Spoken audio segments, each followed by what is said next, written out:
Hey guys, welcome back to another episode of Wealthy AF. And what does it really mean to be wealthy AF? Is it just about money in your bank account, or is there more to it? Well, today I have a special guest, and he's my property manager, and he's doing a bang-up job. And today we're going to talk about 10 points for college students to successfully find off-campus housing. This is an important topic as students often have a hard time finding off-campus housing, and their parents, and a lot of times they don't even know what to do, where to start, where Carmelo is a 30-year veteran in the property management space and a true professional, and he's going to be sharing with us today how to do that successfully. Melo, what's up, my brother? Thank you for coming on the show.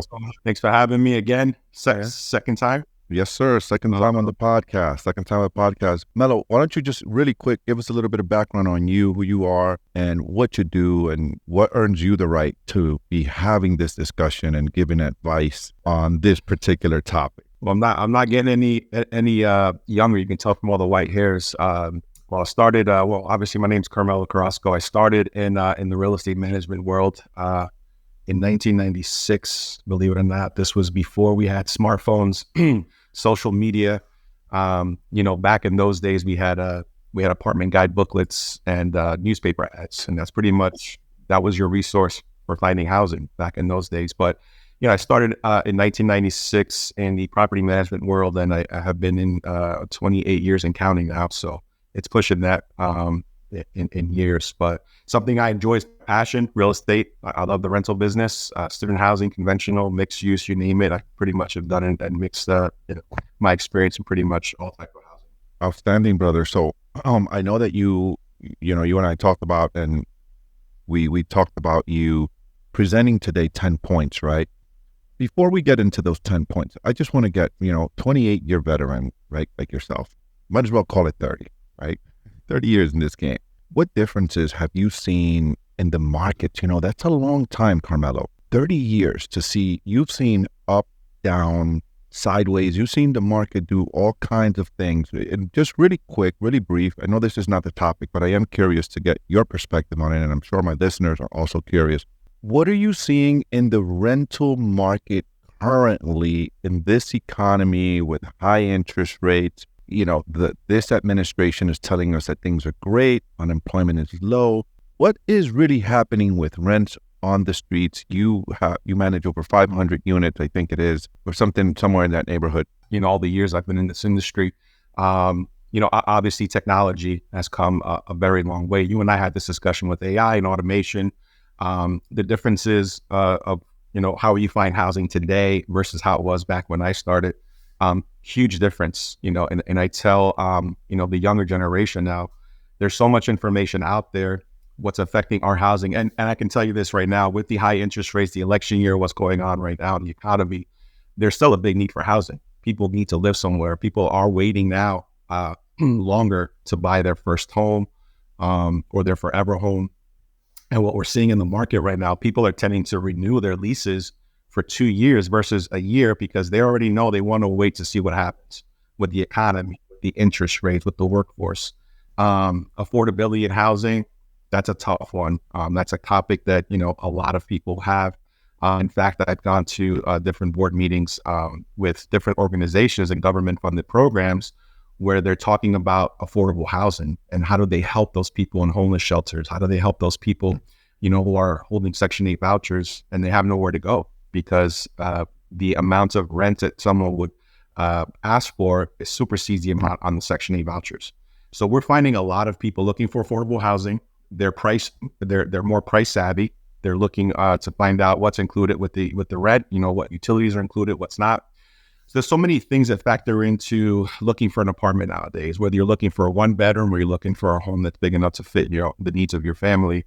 And I can tell you from experience, what we're finding now is that a lot of landlords now, I've seen a few where they're either dropping rents to make it more affordable, or they're offering some type of concession, and that I haven't seen that in a long time. And honestly, in my experience, pre-COVID, and I can tell you just from experience, I've been through the wars, I've been through 9/11. I was in Jersey for many years, so I saw the economy, go up and down throughout. I went through the 2008 boom, crash with the home boom and so I've been through every generational, change in housing, and I can tell you that the number one thing landlords do is you have to know how to adapt. Pre-COVID, post-COVID, we went through the moratorium, we went through the CARES Act. That was a tough one. There was a lot of people that were, even though you couldn't evict them legally, you can still enforce the non-payment through the magistrate. You weren't able to act on the writ of possession. So we saw a lot of people fall behind, and then they were able to catch up through government funding. But, I can tell you that, what we do is we actually use our resources to help people with housing in case they are in our affordable housing sector. But for the most part, the housing market is still strong. We're still finding high occupancies. We're still finding market rates. They have increased after, post-COVID. They went up, some markets were over 20%. Yeah. Now we're stabilizing. You see a lot of more affordable market rates. But I do see a lot of people now holding off on buying their first home, and they rather stay renting for 2 years and wait to see what happens after the election, and the interest rate. So yeah, you have to know how to adapt. Okay, great. So that leads me right into the topic of today, which is off-campus housing, right? I am curious though, as to in the past, when in your experiences, you've been in this game for a really, really long time. In the past, when we've experienced situations like this, so in 2006, if you remember, Melo, we were in a similar situation that we're in today. And the similar situation that I'm referring to is that affordability was an issue, where housing went so high, right? In 2004, 5, 6, it went up so high that I remember I was the mortgage broker doing those loans. What impact did that have on college kids, on kids that were, if any? And you can go into your points, from there, but I am curious as to what impact did that have on rentals for kids going to the university and looking for all campus? It's a great question, and I've seen this time and time again throughout the years in the student housing. So it's a different property management business model with student housing. But what I did see, universities get smarter. They started building on-campus housing, and they were able to offer, their on-campus housing versus those students living off campus. And really, it's always been where you can save more money by living off campus. That was every landlord's pitch. Why live on campus when you can get a few roommates, rent a house, and make it more affordable for you and your family, especially if you're on a tight budget. So what I did see in the student housing was, one, universities started having students live on campus their freshman and sophomore year. Where in the past, historically, it's always been you most likely live on campus, unless you're a community student, depending on the size of your university or college. You would have housing on campus your freshman year, and your freshman year, in the fall of your freshman year, you are already looking for off-campus housing for your sophomore year. I mean, and this is not for generations, right? And students would, and I'll talk about the 10 topics, but they would literally stand in line and, use all the resources they could and able to secure a house off campus, because it's very competitive in some markets. Some markets, they carry high occupancy. It's very in demand. Some students, they hand down their homes from roommate to roommate.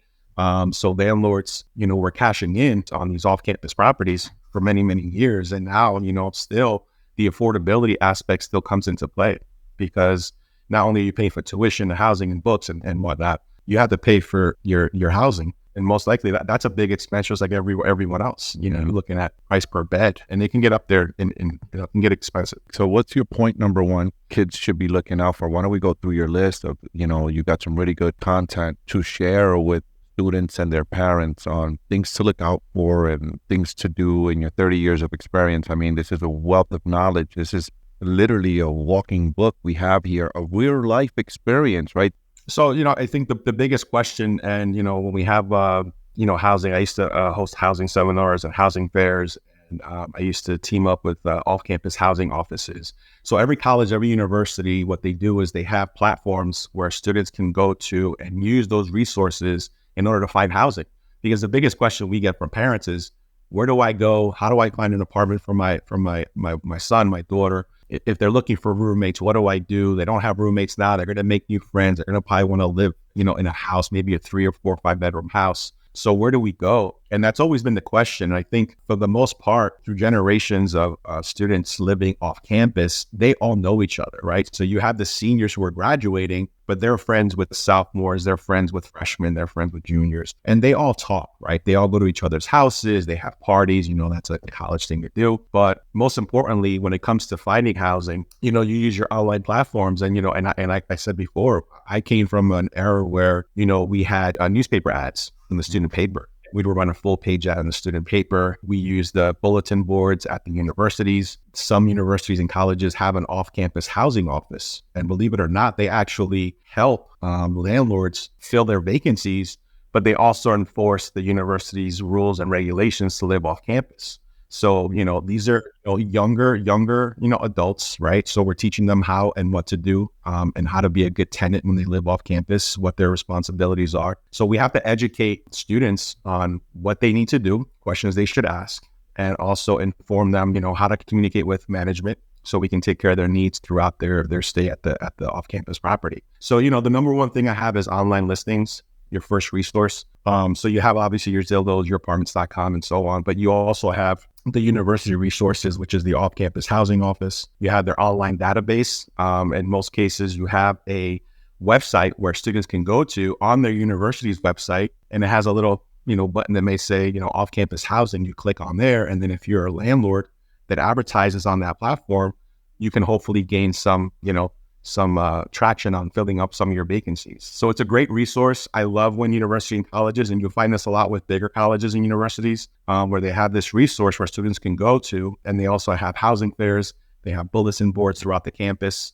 So there's a lot of ways, multiple ways of finding off-campus housing. That's the first thing, is how to find housing and use all the resources that you can through the college, through the newspaper, the student paper, which is governed by the university and students themselves. You can put yourself in those situations to help you fill in those vacancies. Who do you think you mentioned something that's important. You kind of put the responsibility part of teaching young people how to be responsible residents and things like that. Who do you think that responsibility falls on? Property management company or the parents? Don't you think that the parents also should be, as their kids are getting ready to go to college, don't you think that they should be, or the kids, if your parents aren't having the conversation with you and you're listening to this podcast, I think you should go to your parents and ask them, hey, mom, dad, what are the things that I need to do when I live off campus? This is my first experience. I think partly the parents' responsibility, mainly the parents, is to educate their children on how a responsible adult conducts himself when he is or she is living, off-campus living. What are your thoughts on that? What has been your experience from that? For the most part, almost every university or college has a some type of handbook that explains to the students what the rules and regulations are to live on or off campus. Or just in general, to be a student at the university, right? And for the most part, we do a great job on, Axel Property Management. My company does a great job on educating not only the students, but the parents, right? We have a welcome letter when you move in. That welcome letter pretty much outlines everything they need to know as far as how to pay your rent, how to submit a service request, how to handle an after-hours emergency. We put out bulletins throughout the holidays when they're going on break, Make sure you keep your heat on at a decent temperature so we don't have freezing pipes. Believe it or not, I had this experience happen many years ago where someone turned off their heat and we have frozen pipes and it flooded the entire house. It was a pretty bad experience. So educating the residents, I think it falls on everyone, not only the parents, the university, the students, and management. It's really a team effort where a lot of these students, they don't, they've never lived away from home. They just graduate school. They're a freshman in college. They're looking for housing to be in their sophomore year, most guys, or junior year. So I think education falls on everyone. It's almost like you have a son or a daughter in school, right? And they have to listen to the teacher, right? In elementary or in high school, there's no difference when you go to college. The difference is you're not being supervised by your parents every day. You're living at some landlord's house. We don't expect you to damage the property. We know you're going to have parties. You're going to have a good time. Listen, you're young. You should be enjoying your time in school, your studies. And I've seen the flip side of that. I've seen students fall into some really depression and anxiety, and they get homesick or they're failing out of school. And there's a lot of different things that come into play when it comes not just to finding housing, but living off campus and being a student in general, like you have to keep up your grades, you have to keep up your social life, your party life. And I think it falls on everyone. It comes down to educating the students on what the expectation is, for sure. I mean, and our welcome letter outlines everything they need to know with us, with management, and their expectation as a student living off campus. And we also conduct every 6 months, we do conduct a property inspection just to make sure that the property is being taken care of on all of our properties. So, that definitely is a team effort. Absolutely. Absolutely.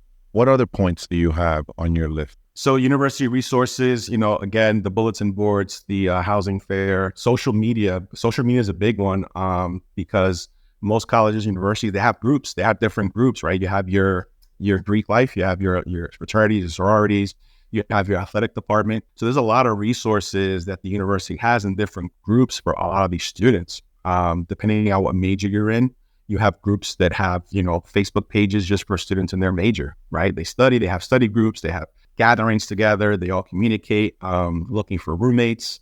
Word of mouth is the biggest one. I always, I tell, there's no better advertising than word of mouth, right? If you do a good job, you're a good owner or you're a landlord, you're a good management company, students know, where to live. They already know where to live off campus if they're looking for housing because they already have a platform of landlords, and they usually have those landlords that people know that they tend to go to because they have a good reputation, right? They take care of their properties, they have great locations in proximity to campus. So all those things factor into looking for housing off campus because for most students, they want to live as close to campus as possible. Because if not, you have to walk or you're going to take a shuttle, whether you're taking up a student housing shuttle or some kind of service where you can get to and from classes, right? Throughout the day, throughout the week. A lot of these little things come into play when you're looking for off-campus housing. What constitutes a good landlord? So let's say I'm a student or I'm a mom or dad and parents and we're looking, right? What would you say are a couple of things that people can do to determine whether there's a good landlord? Give us a couple of cues here and there. We love personally to assign a house manager to a group. So let's say you're living in a 5-bedroom house off campus. We like to have at least one, and I wouldn't say the most responsible person in the group, but the one that really communicates with all the students in their house, all their housemates. So having a resource at the house where you can communicate to. However, with the platform that we use with our property management software, we can send out an email blast. We can send out a text message blast where it goes to everyone, not only the house itself in question, also the entire portfolio, right? So we can let all students know, we're doing an inspection on said date and time. But to answer your question, a good landlord absolutely communicates with their residents, understands their needs, right? Especially after this just happened recently where I had a no heat emergency call for a student housing property. And the student put in the service request that came in through our management software. We got notified. We contacted the student immediately, and one of the parents contacted us. So we had already explained to the parent, look, we received the work order. They did what they needed to do on our platform. We responded. Our technician's going to be out there within the hour. Just wanted to let you know your heat will be up and working tonight. And we also provided space heaters just in case there was an issue with parts and whatnot. Amazing. Yeah, to be a landlord, you have to, number one, you have to understand the needs of the resident. And to be honest with you, for most students, all they care is about high-speed internet. That's all they care about. They don't care that they don't care about who's the maintenance person or who's coming. They just want to if they have something that needs to be fixed, they just want us to fix it, and they use a button to submit a work order, and we call them. Then we can email them back and say, hey, we received your work order. We have a technician coming out within the next hour. It's being handled today. Please let them in when they arrive, and this is who's coming to your door. That's being a good landlord, taking care of the needs of the students. So that and that's in any student housing or non-student housing management, to take care of the residents. And that's something that, we're very, passionate about when it comes to servicing the needs of the community, the property. And they will let you know if you don't do a good job. I can tell you that. So we're on top of this.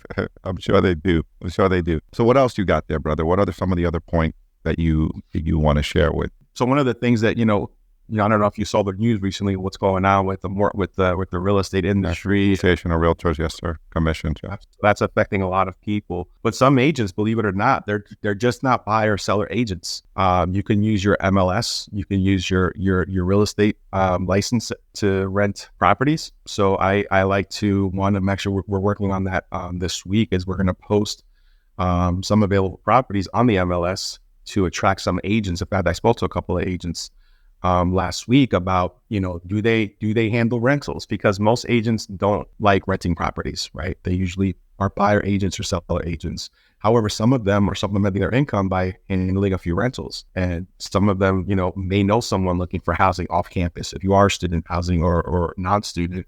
So one of the things I want to, one of the platforms you can use is use your license on the MLS, word of mouth, the bulletin boards on and off campus.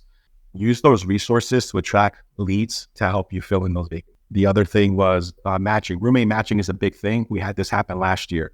So we had a few properties where, we had a 5-bedroom house, 2 students were graduating, the other 3 were going to be seniors, and they wanted to retain the house for another year, but they didn't have 2 roommates.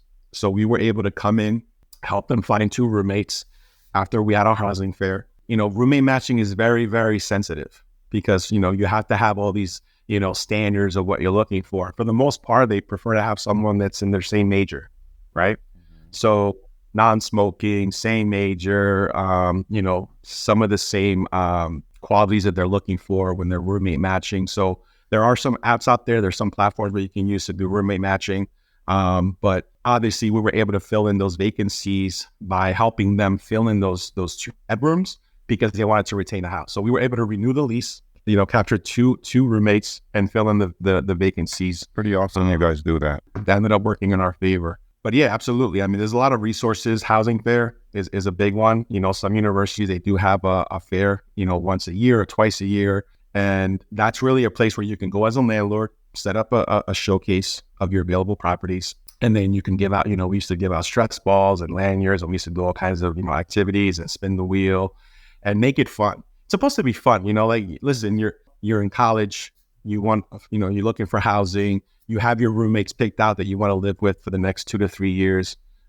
So making it fun, not making it more like a landlord tenant feel, because that's so it feels like derogatory in a sense, because we don't call landlords now, so we don't call them tenants, we call them residents. Mm-hmm. So really it's kind of like just living away from home, and we just take care of your needs at the property. You're living maintenance free.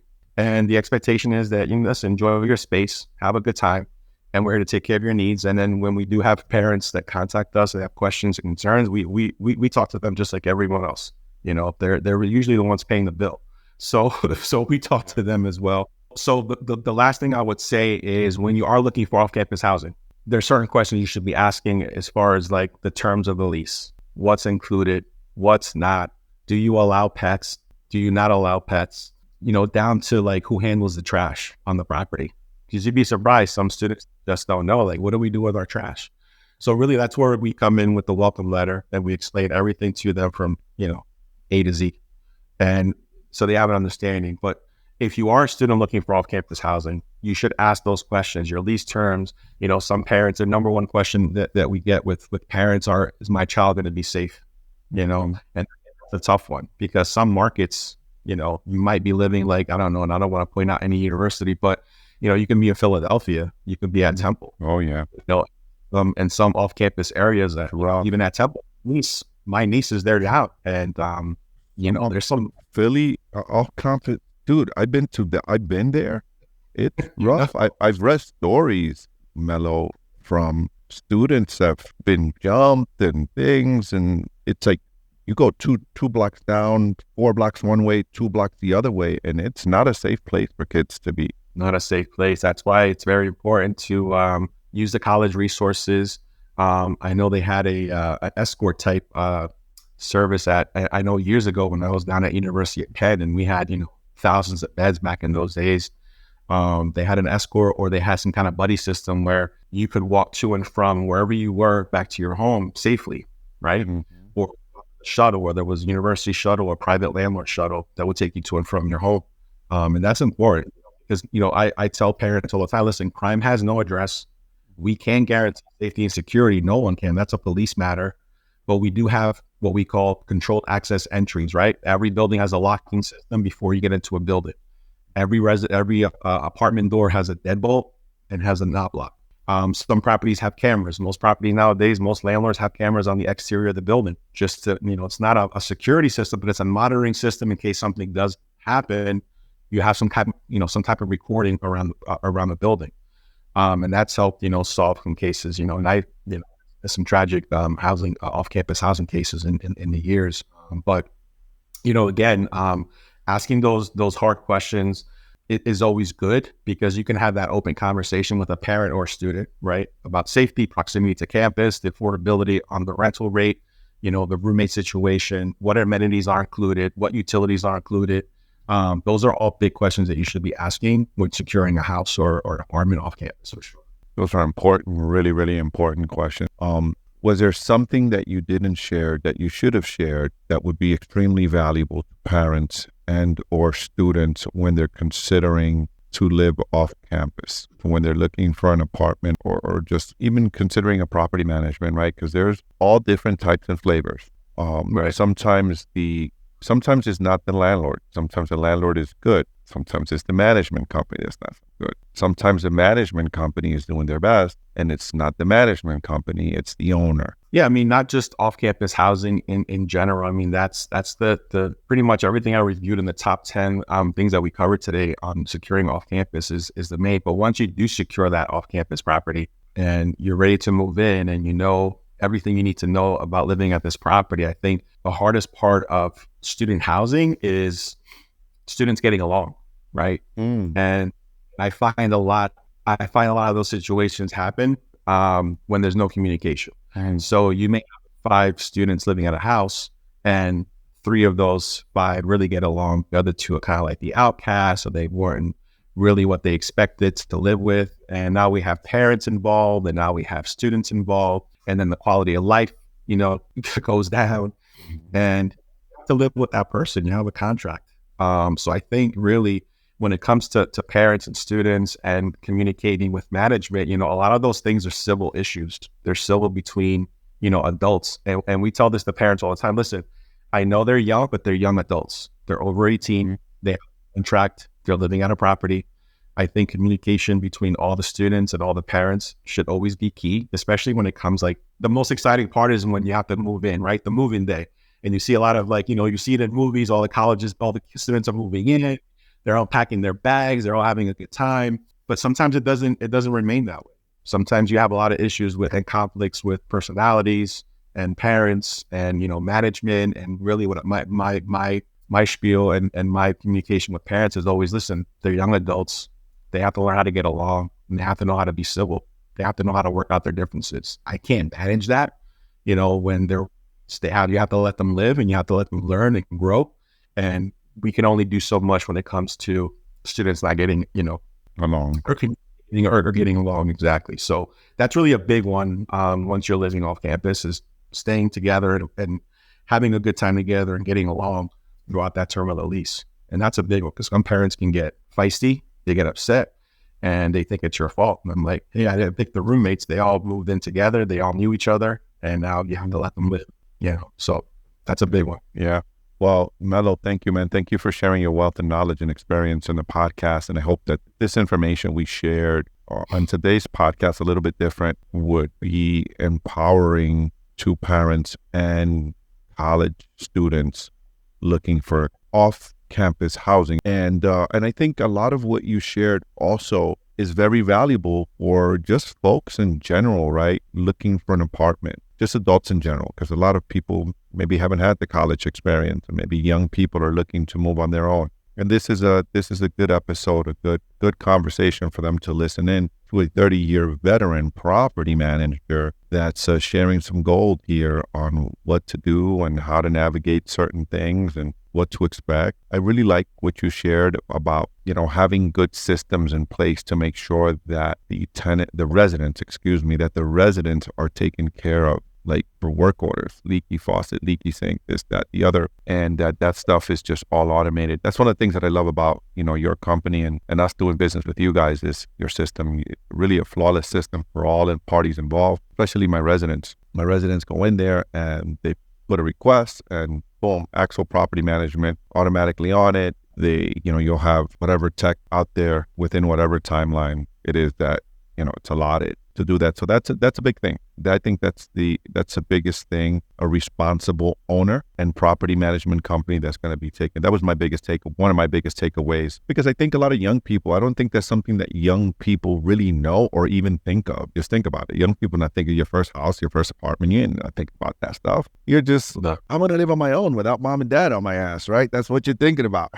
Let's be real. Yeah, pretty much. I don't want to be micromanaged or helicopter managed, so, listen, I've had some fun experiences. I've had some not so fun experiences, but it's always educational. And, we don't scold these students. They're young. We treat them talk to them like adults. I do, I have older children, but really from a parent's perspective, it's really not only educating them, but, one of my things was always like, and I had a situation, I'll tell you a little story, not to take up more time, but I went to a property and there were holes in the walls. And these were just damaging the property, punching holes in the walls, body slams on the walls. And I just couldn't believe the damage they caused to the property. So I went in there, of course, my blood pressure goes up because I'm thinking, oh my God, we got to fix this. These guys are going to have to pay for all this. As soon as I saw it, I literally called all the students downstairs, and they all looked at me, and they knew that they were, they did some wrong in the house. I put it to the walls that were broken. I said, would you do this at your mom and dad's house? Just looked at me with this, fright and stare in their face, and then they just, they go like this. And I'm like, well, why did you do that in my house? And I think that's when it clicked, because I wouldn't do that in my parents' house. So why would I do that on another landlord house living off campus? So, we had to fix it. They had to pay for the damage and everything. They, please don't tell them our parents, we'll fix it. We'll pay for it, everything. And, that's really like one of those experiences where they're never going to forget that the rest of their life. That's a life lesson. And we didn't make a big deal of it, even though it was a big deal, because, they knew they were wrong. They learned their lesson. Some students got, drank a little too much, was that what they said. And they told me the whole explanation. I said, listen, I understand that. You're supposed to have parties in college when you go to school. You're supposed to have a good time, but you're supposed to also make sure you don't damage the landlord's property. And that was just a life lesson that we had to fix and correct. But, it's happened, and that's part of the business. That's part of what we do when we provide housing. It's not always going to be perfect. We shoot for the stars. We try to make things perfect, but those students are never going to forget that lesson that they learned of what they did. And I think they're probably going to take that, probably to this day, they're probably talking about it.